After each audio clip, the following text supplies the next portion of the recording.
everybody, welcome back. Hello.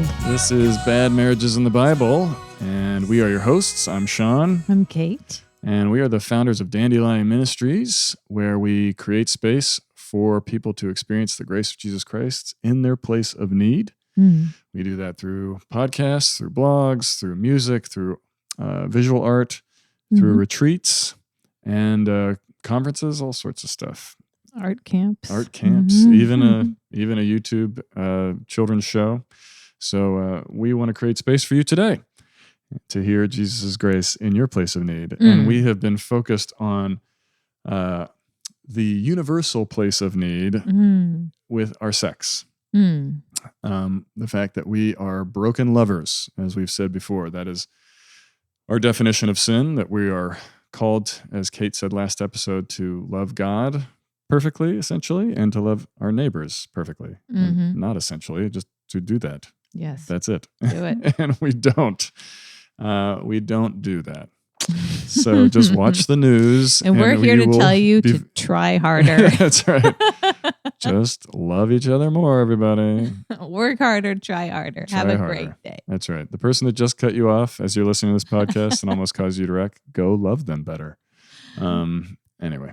So that's the law. The voice of the law. We explained a bit of that last episode. We talked about how the law in Scripture is ratcheted up as it is revealed. It's by Jesus Christ. By God Himself. You know, it's given to Moses. He's not actually a nice guy. You should listen to what he says. He's super nice, but he's like... He is truly gracious to us, but not at the expense of truth. He is your true lover. Yes. Your true lover. And he loves you so much that he will save you from things that are killing you. From your own ignorance. I mean, that's what I think you're meaning when you say he's not nice. Is he doesn't seem nice when he's calling people out, which Jesus calls people out a lot. Yeah. He's not this just kind of gentle... benign teacher that everybody wants to characterize him as. Those are usually people that haven't read the Bible, frankly. Yeah. When you read the accounts of Jesus' life, he is aggressive against sin. And because he actually wants to save us, and he actually has come to save us. And so it's like perpetuating somebody's denial that you know they have cancer. And you're just like, oh, don't worry, it's just a little fever or something. Right. Yeah. That Jesus is not about that. He's like, no, you have a serious disease, and I have come to heal that disease. So we have to call it what it is first. Yes. And that is the use of the law. Excuse me. It is the main use of the law. Yeah. It's the first word. We were talking about God's two words last time. The first word is of law, right, which convicts of sin. Yes. And the second word is of his forgiveness. That's right. And I just stumbled over my words because I did want to talk about... I interrupted you. The uses. No. Well, I just... About Jesus' niceness. It's what happened ever since I first met you, Kate. When I look at you, I'm just like, I can't talk. Because I'm interrupting you. Because you just won't stop interrupting me. And because of your objective beauty. But anyway. I find it exciting to talk to you, Shauna. You make me have so much to say. That's right. So we ended the episode last time hinting at the idea that there are a couple uses of the law. We also Kate used a Latin phrase, which made her sound very smart. I sounded so smart. And so we're going to get to those things. And we're still going to be talking about the boundaries of sex and marriage. And so we were talking about the law, and the main thing we were saying was about the law's main role of exposing sin. And if you're reading the Reformers, lots of different theologians in the church would attribute that as they would call it the second use of the law, but the primary use is to give you good guilt, convict of your sin, and to help you see ways that you've been falling short in order to bring you to Jesus. That's right. Its main role is to to point you, to drive you, as they would say, because it doesn't feel like this gentle, like, oh, just look over there. It's a driving. It's like, it's a, it's been described as a hammer. It's been described as a whip, or a mirror, that this is what the law does. Or being crucified with Christ. Yes. Having your nails driven into your sin. Seeing your sin for what it is. Yeah. And when I say primary, I guess I should say chief use, so we don't get distracted by my chronological terms here. So it's this often the second use, which is its chief use, principal use, to drive us to Christ, to show us sin for what it is, so that we can recognize our Savior. But there's a first use of the law, and we only use that term first just because of it's more like the created order. It's just the way things are. Mm-hmm. And so I think theologians say that because it's part of what happened when God first spoke. It's the first thing that happened, and that is that God brought order out of chaos. Mm. In Genesis, it talks about him hovering over the waters, and the ocean, the sea, the water was a big image of chaos for the ancient Near Eastern and darkness person too. Yes. And so it's something that they couldn't control, that they couldn't tame. And so this imagery that Moses is using when he's writing Genesis and he's having this revelation from God, it is him seeing that God is actually going to bring order out of chaos. And that's what we see that picked up again and again with Jesus when he calms storms, when he walks on rough water, all these types of things. It is pulling that image out, that he is the God that brings order out of chaos. And peace and goodness. Yes. Goodness is described as when you're functioning the way you're meant to. It's say, like, this thing is good. Yeah, this apple is good. This apple's good. This car is good because it gets me from point A to point B. And it's functioning the way it ought to. Exactly. When the car is not good, it's when it's broken. Yes. And so, so that the world then has an order to it, and we would chalk that up to the first use of the law, meaning, if I want to cross a very busy street and I don't look both ways, I'm going to get hit by a car. That is a first use. So that's a law. You can't get around it. It's just the way things are. Yeah. And so that's when we talk about the law in that way, it's just basically talking about the natural boundaries around Earth and around our existence, like gravity, these types of things. Yeah, or that human babies are made to be incredibly dependent for the first several years of their life. And especially the first 3 years are the pattern-forming years. And that's not like the sea turtle. The sea turtle baby, the mom just like lays that egg and waddles back across the beach and into the water, and that sea turtle baby has to like good luck and get into the water on its own if it makes it, and then it's completely alone and fine with it from day one. Yeah, it's actually okay with that. It's good. Not neglected because that's the way turtles are. It's the first use of the law. But human babies are and we have a lot of deer in our area, and those little baby deer are just like up and running around so fast. They plop out and they immediately get up. And we're terrified. And that's their first thought. That's right. But can you imagine if a child did that? Oh my gosh. Oh. First thing the child does is get up and walk around. I'd be like, holy crap. If you're a parent, you'd be terrified. Yeah, seriously. The parents need that first year of like immobility to baby-proof their house and get it around their mind that they have a baby now. Need to be able to just wrap this thing in a blanket and leave it somewhere while I go do this other thing. Leave it somewhere. You know what I mean? Like, it sounds bad when I say it like that, but you know what I mean. It's not going to get up and move around and cause problems and hurt itself. Yeah. Like, this is how you survive as a parent in the early days. You leave it in the room with you or right next door, whatever it is, within reach with your baby monitor, but you can actually move away from it. Sure. Anyway, we're on a tangent. We need to get back to what we were saying. So Kate was going to relate this to the law. Go, Kate. Well, the created order, the first use of the law is the way that God made human babies that are so dependent and they need their parents and they are fueled on food and love. Yeah. And that is what they live off of, food and love. Food and love. And then they cope with the lack of both of those things for the rest of their life. And welcome And that's to life humanity, in a nutshell, everyone. So, there you go. Take that to your therapist, everyone. John Locke, life is nasty, brutish, and short. So good.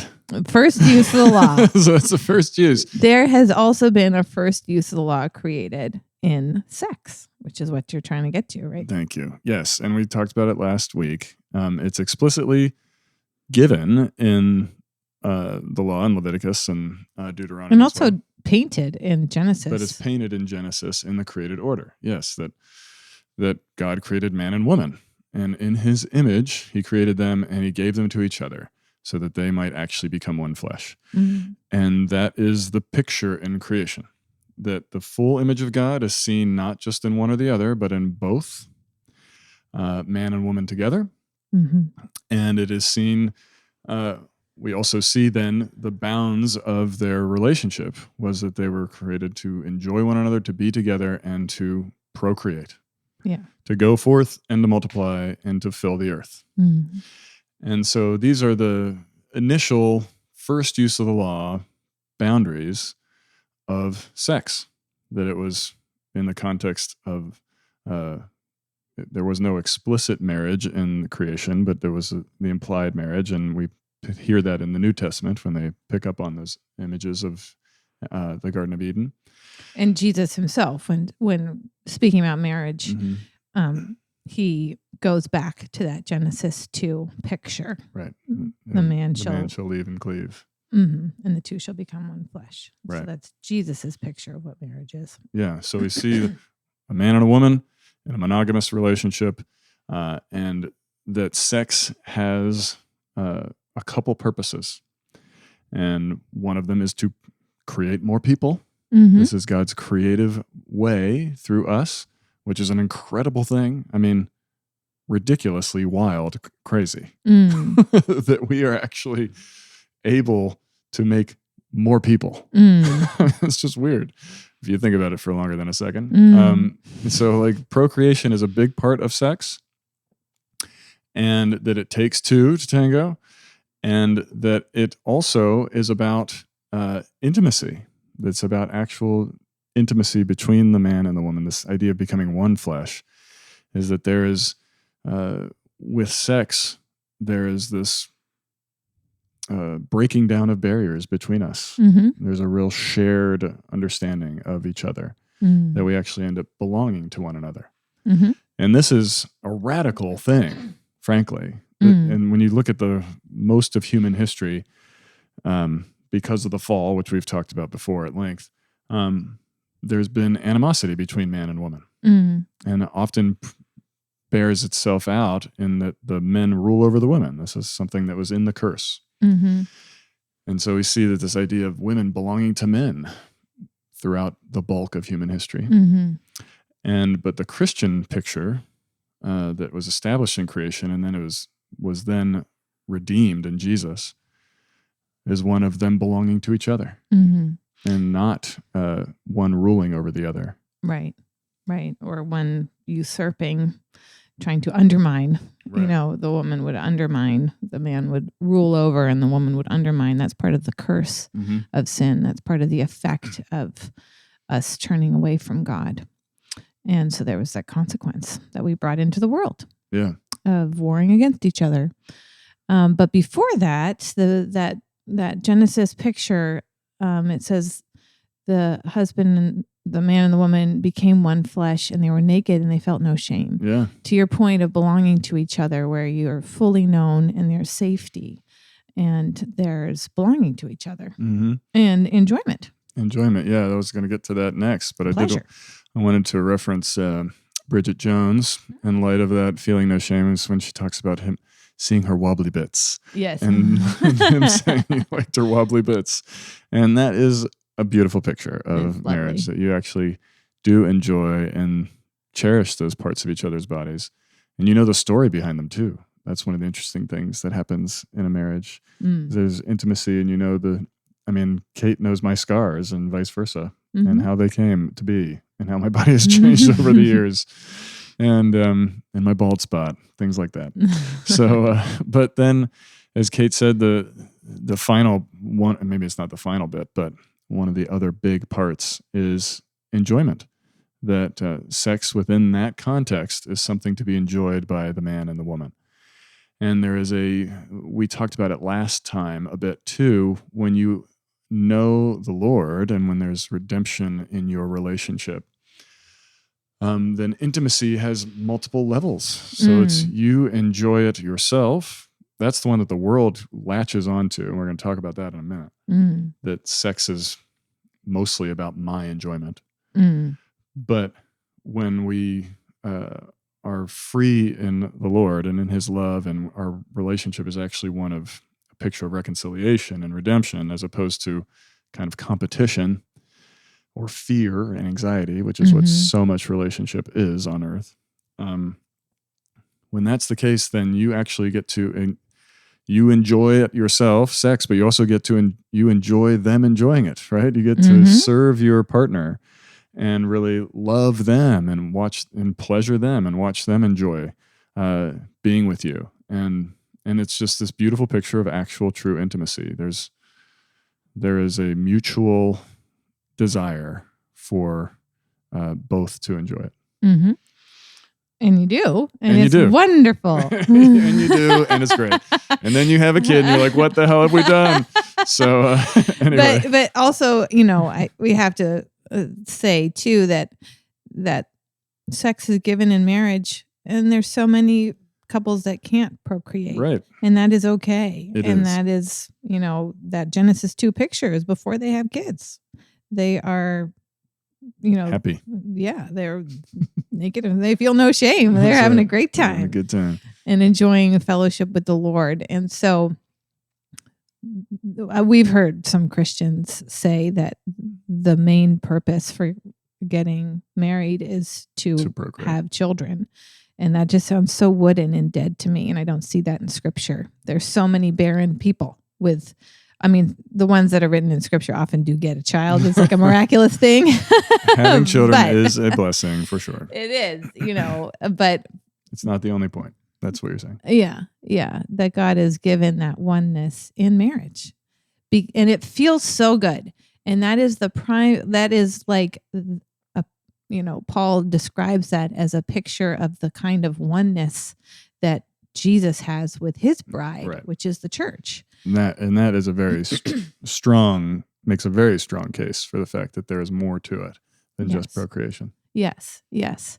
And, Jesus was a complete man. He was celibate, but, he never had real children, like physical. I'm getting in hot water here, but Jesus was never married and never procreated in a physical way that way, except for the fact that he actually created all things. And all things were created through him, and by him all things hold together. So you're still within orthodoxy. He's special. Thank God. Our emails are going to blow up now. But his love for the church is like a groom's love for his bride. Yeah.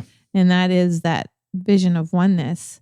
And the world, which you're about to get to, knows that there's something so powerful about sex and about that experience of oneness, where you have this mutual sharing of enjoyment and of pleasure and of each other's bodies, and it feels so good. And those endorphins and the brain chemicals, the dopamine release, it's like,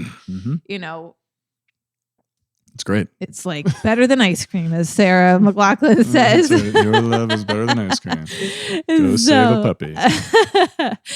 And so that is what, if you don't know Jesus, that would be the highest form of connection and of oneness. And they pursue that. Yes. Sex is the highest form of love and of oneness that we can have. Right. It is this thing that transcends. It includes your mind and your whole, but it also transcends that in a way, which is actually very interesting, I think, for our culture. The ecstatic. Yeah, it actually engages your whole being, and there is something truly soulful about it, and it's to the point where you can't fully explain it. But that is why I think we are also drawn to it. It is incredibly powerful. And that does, in addition to all that, it doesn't necessarily have to lead to it, as you said. It also does carry with it this incredible gravity of the fact that this creates life, this act. Like, it is one of the most powerful things that we actually can do on earth as humans when it comes down to it. Most of the ways that we display power on earth are destructive. They're somehow taking from others, or kind of consuming in a way.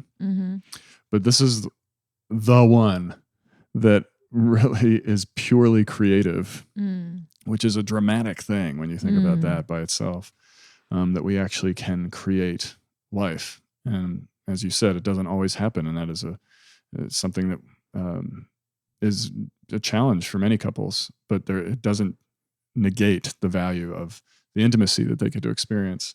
But as you're saying, our culture right now, we talked a little bit about it last week, is the fact that when you're not ending with Christ, you're always ending with just some other law. You're always going to end up back in the law in some way, shape, or form.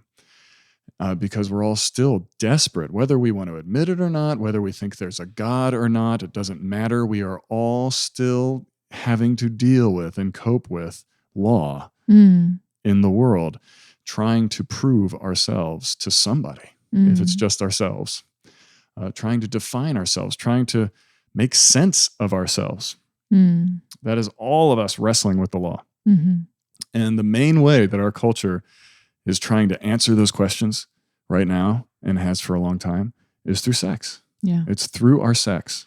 The romantic love is, the highest form of law that they're offering. Absolutely. Go to a museum, a fine art museum, or listen to any music, and they are going to be engaging, artists are going to be engaging with this, with some sort of relational reality where they're dealing with romantic love or the lack thereof, or some kind of pining for it.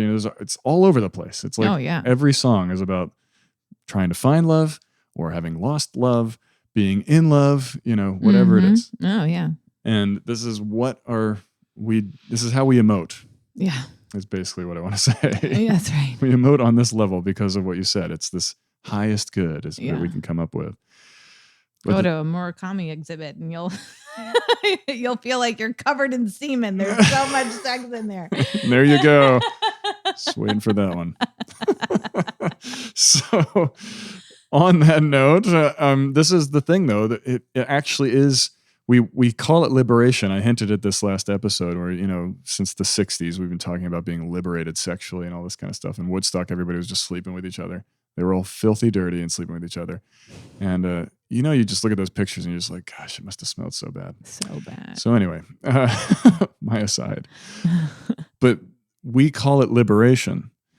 But what it actually ends up being is bondage. And I think we're seeing the fruit of that, the bad fruit of that, more and more in our culture today, in that we tell ourselves, if we just could figure out our sex, if I could finally be liberated in some way, because I feel bound in some way. And that is us reacting to sin, the reality that there is sin, the fact that we feel trapped or bound in some way.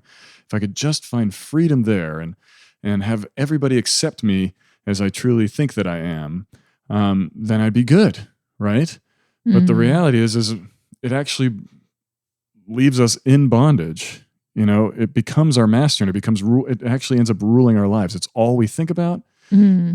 It's all that we kind of are pushing and pulling for. I mean, just listen to a Taylor Swift song, who we love Taylor Swift, and we know lots of you do out there. Love Taylor. Our girls love Taylor.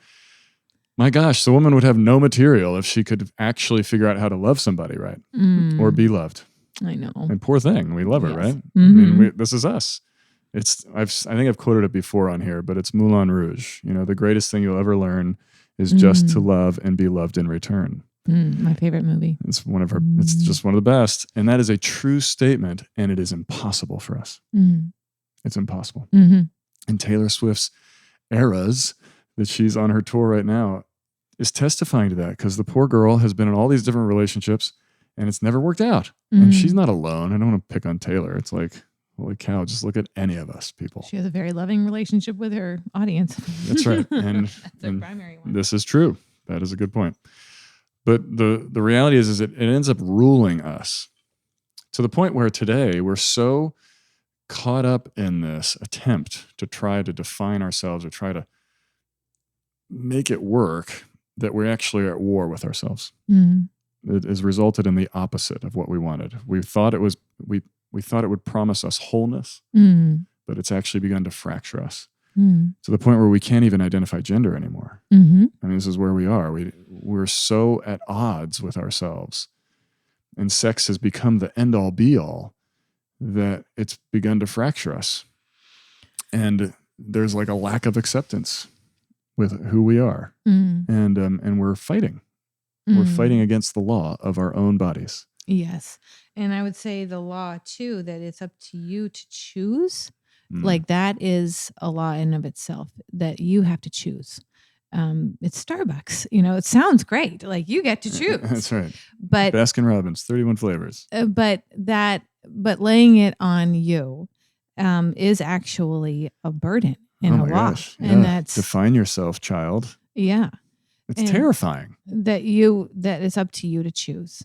And so the better word is that you've been chosen, and that there is a bigger one that loves you and that has the best for you and is able to intervene in places where you are caught and where you're stuck, and redeem and help you and meet you over and over again. And that's a better word to be chosen than to you have to choose your own sex. And that comes with the that first use of the law that we talked about, that created order.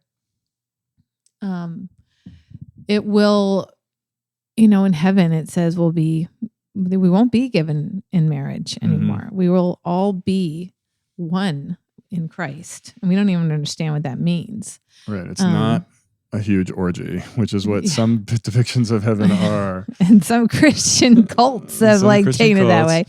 In other religions, there are other religions that take it that way. But it's actually the full picture of true intimacy with each other and with the Lord. Yeah. And we know that it's not I'll just say this really quickly. We know that it's not a massive orgy kind of thing, because otherwise that's what Jesus would have come and been doing, he actually models something else. Yeah. He models a picture of true intimacy with everybody that he encounters it's not sexually motivated.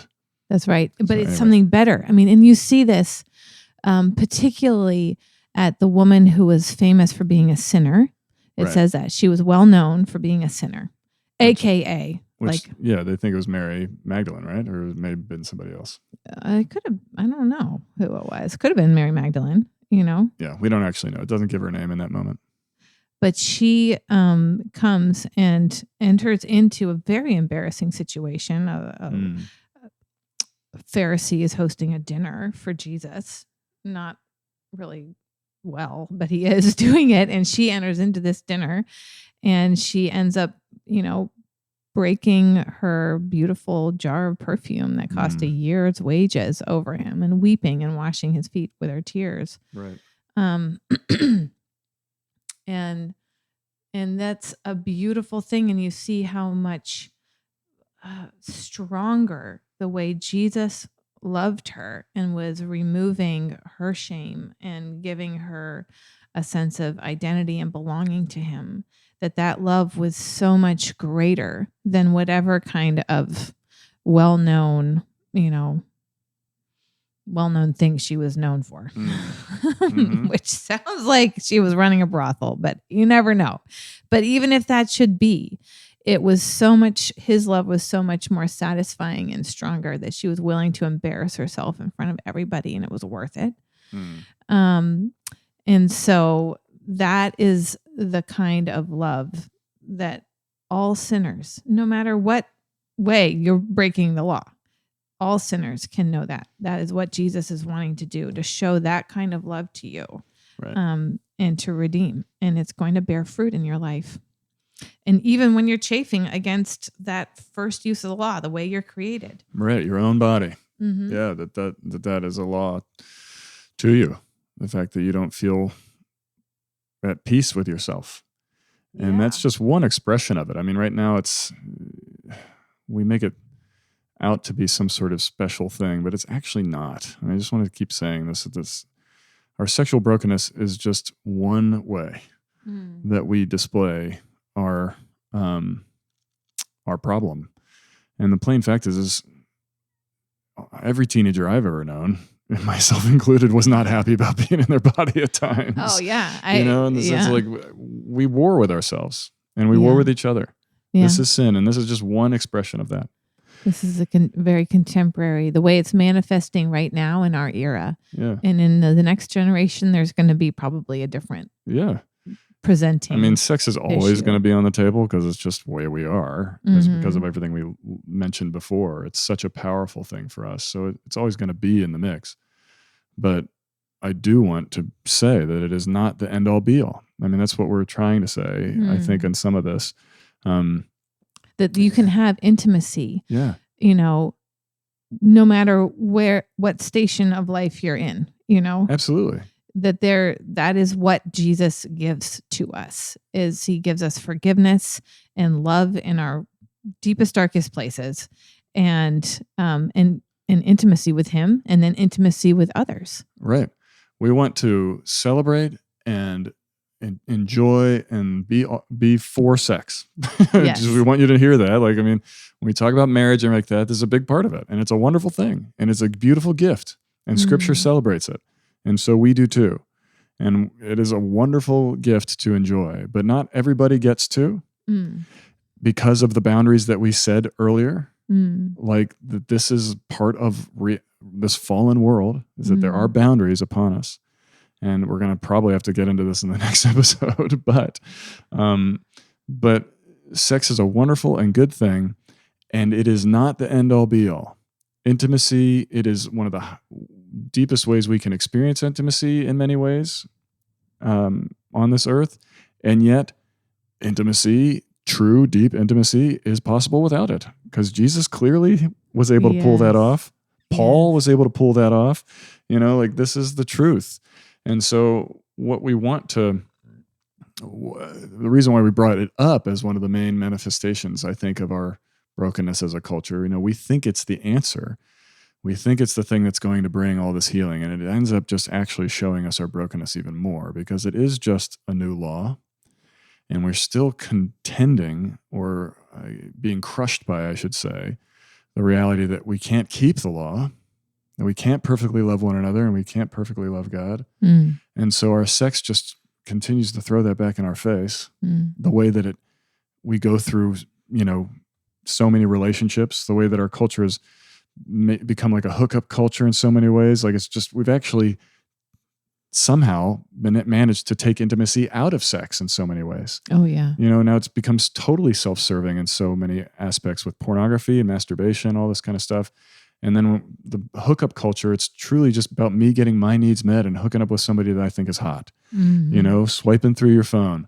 And so sex has actually become, we've demeaned it, and we've actually destroyed so much of its beauty. And yet we're still desperate to find it in a way and have it be defining of us when we're trying to say, when we're changing our pronouns and these types of things.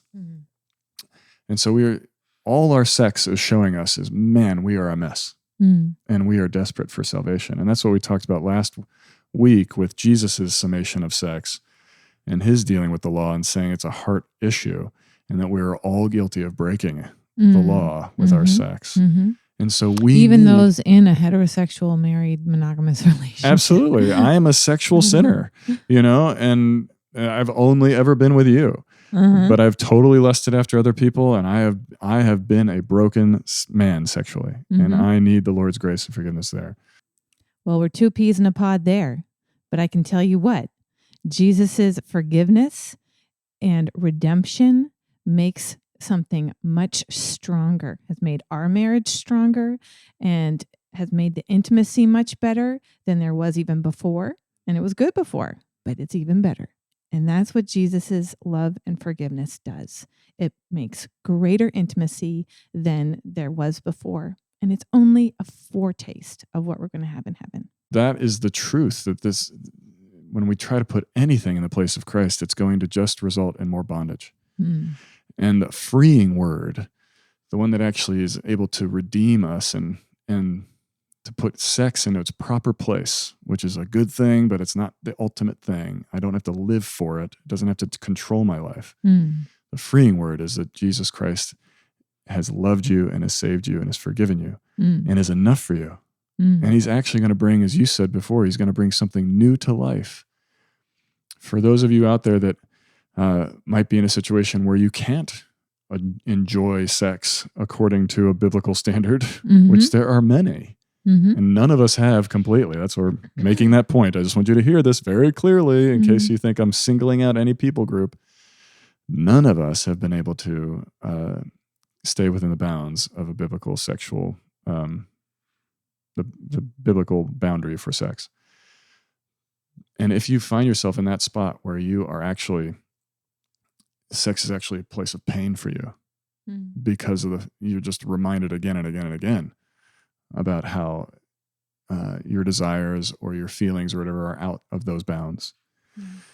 There is this promise from the Lord that he's actually going to bring something new that you couldn't otherwise expect or predict in his grace. He's actually going to bring some kind of intimacy with him and with others through that pain that you otherwise would not be able to know. I mean, this is the way he works. It's in our areas of greatest need. That's why we say this. It is in your area of great need, the place where you feel it, where you feel the pain, you feel the brokenness more than anywhere else. That is where he's at work. And he promises you to actually create something new there. The place that feels like death to you, he's actually going to bring new life there. And I don't know exactly what that's going to look like, but I've seen it happen in my life and in my friends' lives where he actually brings some level of intimacy they otherwise would not have known. And you will know, you will be loved. You will be loved there. That is you an are unloved, loved there. It's a place where you feel unloved, and he is going to love you there. Yes. And then he'll connect you with others who know that his love that way too. That's right. That's right. And aren't going to hold, aren't going to hold sins against you, but are going to walk in his love and grace and forgiveness with you. Absolutely. It's something that we've learned in our various forms of recovery over the years, that the opposite of addiction is not sobriety. The opposite of addiction is connectedness, right? Another way of saying it, just replace addiction with sin or with brokenness, whatever you want to say. But the opposite of that is not sobriety or just like towing the line correctly. That's law language. The opposite of it is connectedness. It's intimacy. It's actually knowing, being known. And that is only possible through the grace of Jesus Christ. He is the one that knows you inside and out. He knows your story. He is the author of your life. And he's promised you that he is going to bring good out of all of it, that he is going to redeem all of it. And so he is going to give you connectedness and intimacy in that place in a way that you wouldn't be able to predict. And if sex is an area of pain or loneliness for you, I bet if you looked around, because the Lord knows that you need intimacy, if you looked at your different relationships, I bet he's put some people that can be truly intimate and a deep friend and a friend to you in the Lord. Yeah. I bet there's some if you just mapped out who it is. And if not, come to Dandelion. Yeah, we would love to talk to you. Send us an email. So we do know resources and have had to walk through these kinds of things with friends and our own marriage too. And so we just want to support you. And we want you to know that Jesus is for you and knows you and loves you in that place. So we are going to have to end. We will get to Simulus Epicator next time, I'm sure. But this time we're going to wrap it up, and Kate's going to do that because I did it last time. So Feel free to give us a review on Apple Podcast. Share it with your friends. You can support the show through dandelionministries.org. And there's a way to give if you'd like to, or just wander through our blog or whatever you'd like to do. Yeah. You can always email us questions or concerns. You can email Sean at dandelionministries.org. It's in the show notes. Feel free to share this with your friends and family. Thanks so much for your time. Thanks, everybody. Bye-bye.